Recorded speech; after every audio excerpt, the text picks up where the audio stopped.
ሰምና ወርቅ። እነዚህን የሰምና ወርቅ ጥያቄዎች በጥንቃቄ መልሱ። የመለሳችሁትን ጥያቄ ብዛት ኮሜንት ላይ አስቀምጡልን። ዝግጁ ናችሁ? እንጀምር። መጨነቅ መጠበብ ለጠጅ ብቻ ነው፣ ለጠላ መድኃኒት ተወት ማድረግ ነው።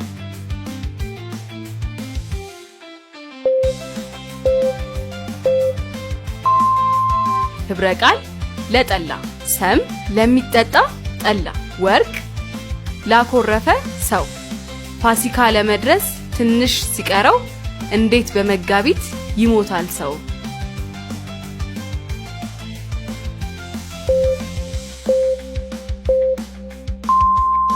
ህብረ ቃል በመጋቢት፣ ሰም በመጋቢት ወር፣ ወርቅ በምግብ አብሳይ ፍቅር ይወድቃል። ለግድግዳው ነው ወይ የምትቸገሪ? ቆርጬልሻለሁ እንግዲህ ቤት ስሪ።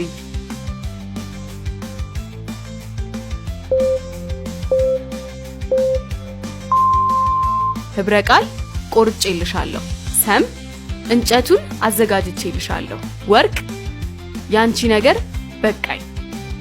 ወደ ዩቲዩብ ቻናላችን በመምጣት ተመሳሳይ ጨዋታዎችን ይጫወቱ።